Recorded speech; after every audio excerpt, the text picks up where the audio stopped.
staying up until 2 a.m. playing Call of Duty, eating a whole box of Cheez-Its, eating a whole box of Doritos, hanging out with your girlfriend until 3 a.m. messing around when you have a track meet the next morning. What? Yeah, you see, I've really done it all, and I still became a 147 800 meter runner. But here is why that is.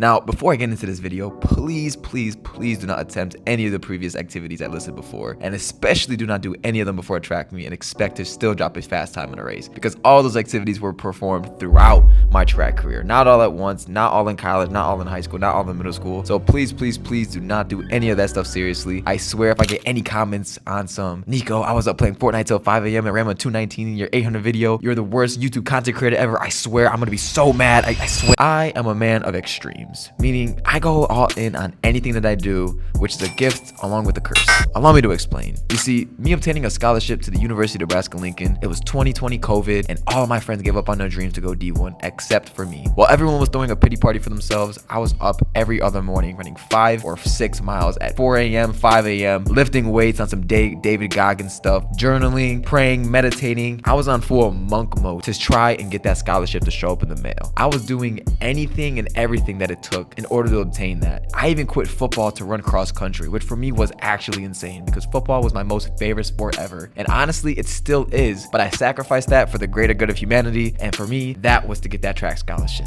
I was willing to take my dedication to a whole entire other level that was unforeseen by anybody in my bloodline or even in my hometown. Then after about 1 to 1.5 years of completely grinding, finally happened. I got that dream scholarship because I ran 119 in the indoor 600. I broke an Illinois 600 meter state record, and bam, here I am today talking to you. Now, at the time, people called me crazy for quitting football, and I lost a lot of friends over that decision. But in the end, I made the right choice. If I were to have the chance to do it all over again, I would. Another example of this was last track season. I made it a goal to run 146 in the 800 and 46 in the open 400. And in order to achieve that, I ate cleaner than I ever had in my entire life. I ate no fried food. I would do a handful of spinach at lunch and dinner every single day, would pound down a bunch of vegetables and just eat a bunch of healthy carbs that tasted actually terrible. But I knew that eating those types of foods would push my body to the next level. And they did. Now, those are the extremes of the good. If you were to reverse that and look at the extremes of the negative, of the bad, me staying up and playing Call of Duty till 2 a.m. because I kept losing. Me? Nico Schultz losing? No. I win. Me, I win. Nico, he wins at everything. Not just that or this, everything. I need to win. Even if that means messing up my sleep schedule and staying up and playing the game, I'm gonna go ahead and get that win. Me eating a whole box of Cheez-Its? Hey, man, these Cheez-Its are fire. They're busted, man. I don't wanna stop eating them now. I'm gonna eat until they're all gone. I'll just run it off later. It's fine. Me staying around, running up with that pretty girl all night, hey, keyword here, I don't have a girlfriend, by the way. I had a girlfriend, so don't get it twisted, But me staying up till 4 a.m. messing around because I'm living in the moment and I know that life's short and I won't be in college forever is another example of me taking things to the extreme. But Nico, how are you able to get away with all of those things and still be a successful track athlete? And there's only one key word that I want you to remember in this entire video, and that is called balance. If the amount of good outweighs the amount of bad, good will win every single time. And the same is true with the reverse. If the amount of bad you put into the world outweighs the amount of good, then you will get bad results 100% of the time. I am human. You are human. We are human beings, and we all fall short of our goals at one point or another. Things go wrong. Stupid things happen, and the unexpected takes people by surprise. You don't wake up one day and go, wow, I can't wait to mess up today. Wow, I can't wait to fail today.